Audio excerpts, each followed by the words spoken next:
तो देखिए विद्यार्थियों, इससे जो पूर्व वीडियो आया था आप लोगों का, उसमें सूरदास जी का कवि परिचय, पाठ परिचय और उसके साथ साथ इनका प्रारंभिक जो पद था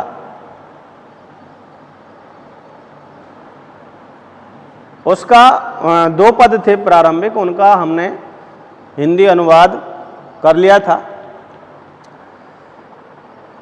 अब आता है आपके तीसरा पद। इसमें ये भी भ्रमर गीत से ही लिया गया है। जिन विद्यार्थियों के भ्रमर गीत के बारे में वो प्रसंग समझ में नहीं आया हो, एक बार पुनः बता रहा हूं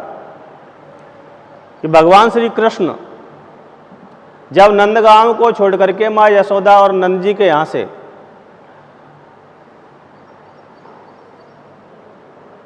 कंस का वध करने के लिए मथुरा चले जाते हैं और कंस का वध करने के बाद मथुरा में ही रह जाते हैं। अपने माता, जो उनके जो वास्तविक माता पिता थे, देवकी और वसुदेव, उनके पास रुक जाते हैं। तो जो गोपिकाएं ग्वालिनी ब्रज क्षेत्र की, नंदगांव बरसाना की जो गोपिकाएं थी, ग्वालिनी थी, जो भगवान श्री कृष्ण से एकनिष्ठ प्रेम रखती थी, उनके साकार स्वरूप को पूजती थी, वह उनसे मिलने के लिए, उनकी मिलन वेदना में दुखी रहती हैं, जिसका शमन करने के लिए भगवान श्री कृष्ण अपने मित्र और मंत्री उद्धव जी को उनके पास योग साधना और ज्ञान मार्ग अर्थात निर्गुण ब्रह्म की उपासना का संदेश देने के लिए, उपदेश देने के लिए उन गोपिकाओं के पास भेजते हैं। तो जब उद्धव जी गोपिकाओं से वाद संवाद कर रहे थे, अर्थात वो निर्गुण ब्रह्म के बारे में उनको समझा रहे थे, वो अपनी तरफ से तर्क रख रहे थे, गोपिकाएं उसका उत्तर दे रही थी, उसी समय एक भौरा भ्रमर कहीं से उड़ करके वहां आ जाता है। तो गोपिका उस भौरे को संकेत करके अर्थात इंगित करके और उद्धव जी पर अपने कटाक्ष छोड़ती है। इसलिए इस प्रसंग का नाम भ्रमर गीत रखा गया है। तो तीसरा जो पद है यह भी भ्रमर गीत से लिया गया है और इसमें कहा गया है कि संदेशनी मधुवन कूप भरे, अपने तो पठवत नहीं मोहन, हमरे फिर न फिरे। तो देखिए गोपिकाएं, भाई उद्धव जी उनसे कहते हैं कि जब तुम कृष्ण से इतना एकनिष्ठ प्रेम करती हो तो तुमने उनको वापस बुलाने के लिए कोई संदेश क्यों नहीं प्रेषित किया, क्यों नहीं भेजा? तो गोपिकाएं कहती हैं कि हे मधुकर, हैं, हाँ भंवरे को इंगित करके कहती हैं वो उद्धव जी से कि हमारे द्वारा भेजे गए संदेश अर्थात पत्रों के कारण या पत्रों के द्वारा मधुवन मीन्स मथुरा नगरी के कूप मीन्स कुएं भर गए होंगे। अर्थात हमने भगवान श्री कृष्ण को इतने संदेश पत्र यहां से भेजे हैं कि उनसे मथुरा के कुएं हैं वो भी भर गए होंगे। अपने तो पठवत नहीं मोहन, कि भगवान श्री कृष्ण ने अपनी ओर से तो हमारे लिए कोई पत्र नहीं भेजा। अपने तो पठवत का मतलब भेजना, कि भगवान श्री कृष्ण ने हमारे लिए अपनी ओर से कोई पत्र नहीं भेजा। हमरे फिर न फिरे, और जो हमने उनके लिए पत्र भेजे वो पत्र भी पुनः अर्थात उनका जवाब भी हमारे पास लौट करके नहीं आया। उनका जवाब भी हमारे पास पुनः नहीं आया, अर्थात उनका जवाब भी हमें प्राप्त नहीं हुआ है। आगे वो बताती है कि भाई उसका क्या कारण हो सकता है, कौन कौन से कारण हैं। तो आगे वो बताती हैं कि जिते पथिक पठिए मधुबन को, कि जितने भी पथिक, पथिक मीन्स होता है राहगीर, पथिक मीन्स होता है राहगीर, पथिक मीन्स राहगीर, कि जितने भी राहगीर हैं जो इस रास्ते से मथुरा के लिए जाते थे, उस प्रत्येक राहगीर से हमने भगवान श्री कृष्ण के पास हमारा संदेश भिजवाया है कि जिते, जिते मीन्स जितने, पथिक मीन्स राहगीर, पठिए, पठिए मीन्स गए, मधुवन को अर्थात भेजे गए मथुरा के लिए, बहुर ने शोध करे, कि उन्होंने पुनः लौट करके हमारी सुध नहीं ली है, अर्थात वो भी हमारे पास पुनः लौट करके नहीं आए हैं। गोपिकाएं कहती है कि हमने जितने भी राहगीर संदेश लेकर के और मथुरा को भेजे हैं, वो भी पुनः लौट करके हमारे पास नहीं आए हैं, अर्थात हमारा जो संदेश है वो कृष्ण को प्राप्त हुआ या नहीं हुआ, इसका भी हमें कोई पता नहीं है। क्योंकि जितने भी पहले पत्र वगैरह का जो व्यवहार है वो पैदल ही हुआ करता था, संदेश पैदल ही भेजा जाता था या घुड़सवारों को भेजा जाता था। तो वो कहती है कि जिते पथिक पठिए मधुवन को, जितने भी राहगीर हमने मथुरा को भेजे वह पुनः लौट करके हमारे पास नहीं आए। उसका कारण क्या हो सकता है, आगे वो अपनी ओर से अपने जो विचार हैं वो व्यक्त करती हैं, कहते हैं कि कैवे श्याम सिकाय प्रबोध, कि या तो वो कृष्ण से जाकर के जब मिले हैं तो कृष्ण ने उनको सिखा दिया है, उन्हें समझा दिया कि मुझे अब पुनः लौट करके उन गोपिकाओं के पास नहीं जाना है और तुम भी उनके पास लौट करके मत जाना, या तो कृष्ण ने इस प्रकार से उनको सिखा दिया है कि कहो बीच मरे, या फिर वो कहीं रास्ते में ही किसी हिंसक जीव के द्वारा या उम्र पाकर के कहीं मर गए हैं,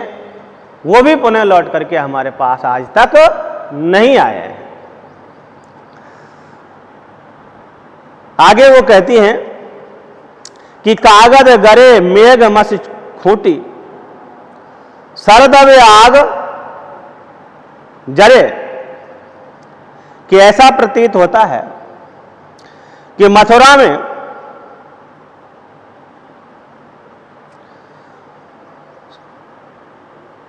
बादलों के अत्यधिक बरसने के कारण वहां के सारे जो कागज हैं जिन पे पत्र लिखा जाता है,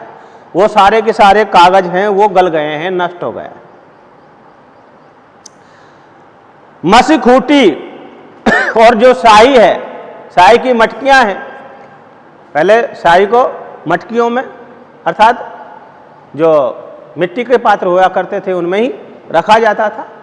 तो वो कहती है कि यह फिर ऐसा प्रतीत होता है कि जितने भी जो शाही को रखने के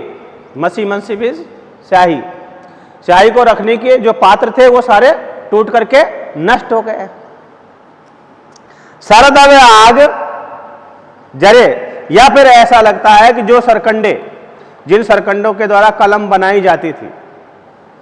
पहले सरकंडों की कलम बना करके उससे लिखा जाता था, तो वो अपनी संभावना व्यक्त करती हैं और कहती हैं अपनी ओर से कि ऐसा प्रतीत होता है कि या तो अत्यधिक बरसात के कारण जो मथुरा के कागज हैं मथुरा नगरी में वो सारे गल गए हैं, गल करके नष्ट हो गए हैं,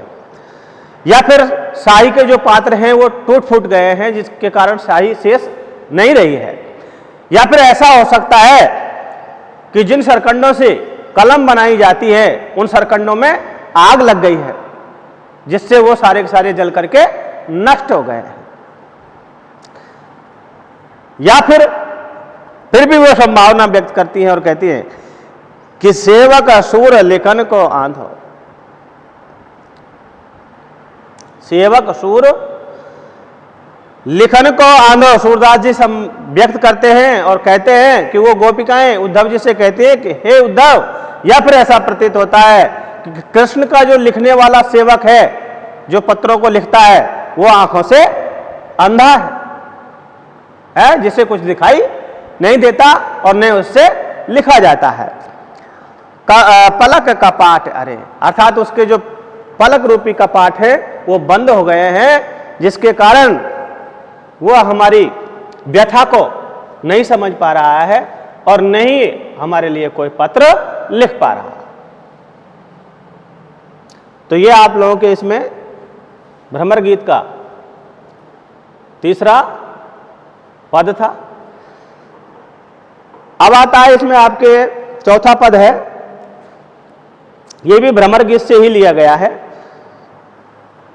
और इसमें व्यक्त किया गया है वही गोपिकाओं का एक निष्ठ प्रेम की अभिव्यंजना की गई है। बहुत इंपॉर्टेंट पद है, ध्यान रखना। इसमें से, इस पद में से एक प्रश्न निश्चित आता है या फिर यह भावार्थ के लिए भी आ सकता है। उदो मन माने की बात, उदो मन माने की बात,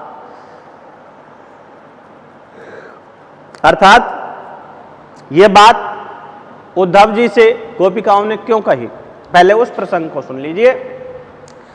कि जब उद्धव जी गोपिकाओं से कहते हैं कि भाई तुम कृष्ण की भक्ति क्यों नहीं छोड़ देती, कृष्ण तो एक आम आदमी है, इंसान है, आप उस निर्गुण ब्रह्म की उपासना क्यों नहीं करती हो जिसने संपूर्ण संसार को चला रखा है। उस निराकार ईश्वर की उपासना करो और उसे योग साधना के द्वारा प्राप्त किया जा सकता है। तब गोपिकाएं प्रत्युत्तर में उद्धव जी से कहती हैं कि हे उद्धव, ये तो अपने अपने मन की बात होती है कि कोई किसको चाहता है और किसको प्राप्त करना चाहता है। उदो मन माने की बात, कि जिसके मन में जो रुचता है अर्थात जिसको जो अच्छा लगता है वो उसी कार्य को करता है।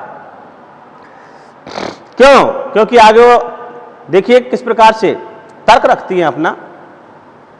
कि दाख छुआरा छाड़ अमृत फल विष कीरा विष खात, कि हे उद्धव, जो विष कीरा होता है वो दाख छुआरे इत्यादि अमृतमयी फलों का त्याग कर देता है, अर्थात उनको मुंह भी नहीं लगाता, उन्हें खाने की चेष्टा नहीं करता और वो विष को ही खाना पसंद करता है। तो ये तो अपने अपने मन की बात है कि हम श्री कृष्ण से एक निष्ठ प्रेम रखती हैं, रखेंगी और हमेशा हमने रखा है। हमें कृष्ण के सगुण आकार की ही भक्ति करनी है, हम आपके उस निर्गुण ब्रह्म को नहीं जानते। अतः ये तो हमारे मन की बात है कि हम कृष्ण को भजें या किसी और को भजें। तो वो तर्क रखती है कि दाग छुआरा छाड़ अमृत फल विष कीड़ा विष खात, कि जिस प्रकार से विष कीड़ा विष को ही खाना पसंद करता है, जबकि दाख छुआरे जैसे अमृतमयी फलों का वो त्याग कर देता है। आगे फिर तर्क रखती है और कहती है कि जो चकोर को देव कपूर को तजे अंगार आघात, कि जिस प्रकार से देखिए अंगारा, अंगार अंगार में अंगारा आंच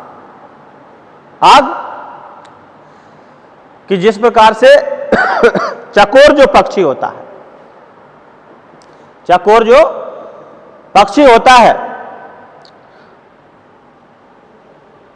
वो चंद्रमा से प्रेम करने वाला होता है, अर्थात प्रकाश